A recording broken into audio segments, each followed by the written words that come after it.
সুন্দরী মাতার মহিমা ছড়াতে গিয়ে বিতর্কের শানু মালাকার, ধর্ম নিয়ে প্রশ্ন তুলে সমালোচনার মুখে রাষ্ট্রবাদী নেতা।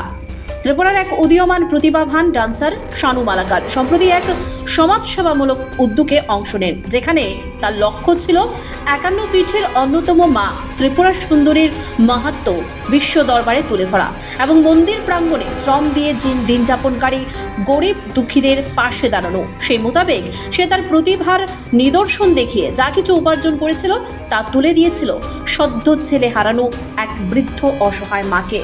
রবিবার তিনি ত্রিপুরা সুন্দরী মন্দিরে 2টি গানের নৃত্য পরিবেশন করেন, যার পরে ইউটিউবের অটো প্লে ফিচারের মাধ্যমে আল্লাহ কি বান্দে গানটি চালু হয়ে যায়। ঠিক তখনই রাষ্ট্রবাদী পরিচয় নামধারী এক নেতা তুষারকান্তি শীল নামে ওই ব্যক্তি প্রকাশ্যে তার ধর্ম নিয়ে প্রশ্ন তুলেন এবং তিনি ছেলেটির ধর্ম নিশ্চিত করতে প্যান্ট খুলে দেখাতে বলেন, যা শুধু অশুভ নয়, সম্পূর্ণ অমানবিক। দেখুন সেই অশুভনীয় দৃশ্য। भगवान हर जगह पे होता है। जरूर भगवान हर जगह। हाँ। मस्जिद में भी भगवान होता है। मस्जिद में भगवान नहीं होता, वहाँ पर शैतान होता है, हैवान होता है। नहीं सर, ऐसा मत बोलिए। साला सुनिए, तो हिंदू है। उधर कश्मीर की तरफ पैंट उधर कश्मीर पैंट उतारने के कश्मीर में क्या हुआ था? पैंट उधर के देखा था, साला कुत्ते का बच्चा। ঘটনার পরেও শানু মালাকার ক্ষমা চেয়ে বলেন, ভুল করে থাকলে ক্ষমা করে দিন। তবে সামাজিক মাধ্যমে এই ঘটনার ভিডিও ইতিমধ্যেই ভাইরাল হওয়ায় ব্যাপক ক্ষোভ দেখা দিয়েছে সাধারণ মানুষের মধ্যে। যেখানে ভারতবর্ষ একটি ধর্মনিরপেক্ষ দেশ, সেখানে একজন শিল্পীর ধর্ম নিয়ে এমন প্রশ্ন তোলা কতটা গ্রহণযোগ্য তা নিয়ে শুরু হয়েছে তীব্র বিতর্ক। শানু মালাকার নিজের কোনো অপ্রতিশোধ চান না, তিনি শুধু চান ভুল বুঝে কেউ কাউকে যাতে কোনোদিন অপমান না করে এবং একজন শিল্পীর কাজকে তার ধর্ম দিয়ে বিচার না করা হয়। এ বিষয় নিয়ে আমরা কথা বলেছি সেই ডান্সার শানু মালাকারের সঙ্গে। শুনুন তিনি কি বলছেন। প্রথমে আপনার নামটা জানতে চাইবো, আপনার নামটা একবার বলুন। শানু মালাকার। আচ্ছা, কি ঘটনাটা হয়েছিল যদি একটু বিস্তারিতভাবে বলেন। ঘটনাটা কালকে, আচ্ছা রবিবার। আচ্ছা, আমার সবসময় একটা, আমি যখন এই বাইরে থাকি, আমার ত্রিপুরার যখন হাওয়া পড়ে তখনই আমার একটা মেন্টালি থাকে যে আমি ত্রিপুরা যে মাতা বাড়ি 51 ফিটে মাতা ত্রিপুরেশ্বরী মন্দিরটা যেহেতু বাইরে মানুষ চিনুক, বাইরে মানুষ জানুক ত্রিপুরার মধ্যে ত্রিপুরেশ্বরী মাতা বাড়িও আছে।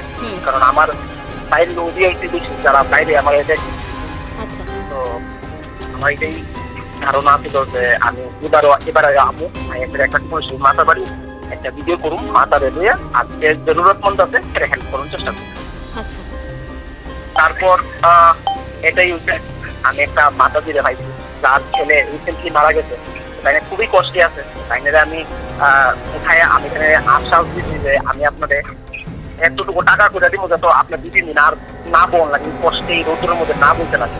আচ্ছা আচ্ছা, আমি এখানে নিচে নামাইছি ঠাকুর মাতা প্রণাম নিয়ে নিচে নামাইছি। আমার মাথা শুধু এটাই আছে শুধু যে আমি একজন রেসপন্সিবিলিটি সহকারে উপর থেকে নিচে নামাইছি, আমার কাছে বেশি টাকা তুলে দিতে দিত। আমার মাথা চলতেছে আর এটাও চলতেছে যে আর এই গরম রৌদ্র আছে, এই রৌদ্রের ভিতরে আমরা 1 সেকেন্ড নিচে ফ্লোরে দাঁড়াই থাকতাম না, আর আমি এই জায়গার ভিতরে মিনিমাম 1 ঘন্টা ডান্স করছি। আচ্ছা, যাই হোক, আমি 2টা গান চালানোর পরে 3 নম্বর গানটা আমরা ইউটিউবের মধ্যে অ্যালগরিদম সেট করা থাকে, এই গানটি সবসময় শুনবা যদি তোমার চালা লাগে না, প্রথমে যে আইতে থাকে। তো আমারও গান একটার পর একটা আইতে থাকছে, 2টা গান আইতে, 3টা গানের নাম, গানটার নাম হচ্ছে আল্লাহ কে বন্দে হাসতে, একটা গান আছে টুটা টুটা এক পরিন্দা এত টুটা, এই গানটা প্লে হয়ে গেছে। তো প্লে হতে পরে একজন 300 লোকের মধ্যে একজন র্যান্ডামলি লোক আয় আছেন আমার কাছে, এই গানটা করে ক্যাটাগরি চালাই। আমি বলছি ঠিক আছে, আমি ক্ষমা পাচ্ছি, আপনার আস্থার ভিতরে কোনো ঠেস করছে এর লিগে আমি ক্ষমা পাচ্ছি, আমি হাত জোর করে ক্ষমা চাইছি, আমি যেগুলো গান বন্ধ করছি তাদের কাছে ক্ষমা চাইছি। আমি মনে করি এটা যে জানতে অজান্তে কেউ ভুলো আর কেউ ক্ষমা চাই আল্লাহ, তো এটার উপরে আর কোনো কোশ্চেন দাঁড়াই না। যে আপনার দিকে তেড়ে এসেছিল ওনাকে কি আপনি চিনেন? না না না, কে ছিল আমার কোনো জানা নেই। তো আর বাকি যে বাকি সাথের লোক যারা অডিয়েন্স আসলো এরা ক্ষমা খেতে চাইতো, তাই কাছে কেড়ে ক্ষমা চাইতো, তোমার তো কোনো ক্ষমার প্রাপ্তিও না। আচ্ছা, তবে আমি ক্ষমা চাইয়া, আমি একটা শিক্ষিত মানুষ, আমি চেষ্টা করুন যত নর্মমুগ্ধ অহিংসা যত না হয় মেয়েটা কাছে তো এনে ক্লোজ হয়ে যায়, তাই নিয়ে এটা করতো না। তাই নিয়ে আমার বলতে প্রথম কথা বলতে কোন ধরনের প্যান্টগুলো আমার দেখা, তো প্যান্টগুলো সবাই সামনে 300 জনের সঙ্গে আমার প্যান্ট করানোর চেষ্টা করছে প্রথম কথা। সেকেন্ড কথা আমার মারণের অ্যাটাক করানোর চেষ্টা করছে। 3 নম্বর কথা তাই নিয়ে অনেক গালাগালি করছে। তখন একটা আরবি পদ তাই নিয়ে এসে বিরোধ করে, তুমি ধর্মের ব্যাপারে কি জানো, বহুত কথা, বহুত ধরনের কথা বলছে। যখন আর্মি করছে আরো আর্মি যদি কারো 5 জন উঠতে আইছে, তখন তাই নিয়ে দাঁড়াই না থাকে বাইকের টাকা থাকে ওয়াইফের নিয়ে। তো আমি শুধু একটু করতে চাইতেছি, যদি আমার ভুল একখানে হয়ে থাকে তাহলে তাই নিয়ে কি বিচার আসছিল যে আমার ত্রিপুরেশ্বরী মার সামনে একটা অপমান না, আমি যদি প্যান্ট খুলি তাই আমার ক্যারিয়ার প্যান্টটা খুলাই থাকবে, সেই আমি শুধু জানতে চাইতাম আর কিছু। আচ্ছা, আমরা দেখলাম যে বিধায়ক সুশান্ত দেব আপনার সাথে কথা বলেছে, তো উনি কি বললেন? একটু যেটা কল লিস্টে হয়তো আপনি শুনছেন এটাই কথা। উনি এ ব্যাপারে কোনো পদক্ষেপ নেবেন বা কিছু এমন কিছু বলেছেন? হ্যাঁ, তাই না তো বুঝতে চাই না পদক্ষেপ নেবো, কিন্তু আমি পদক্ষেপ চাই না। কেউ যদি ভুল করে এর বুঝাও, হ্যাঁ আমার কাছে ক্ষমা পেবো, আমি এনে মহান কাজ করেছি বা তাই না ভুলে বিরাট গ্রহ যেটা আমার আমি মানি না।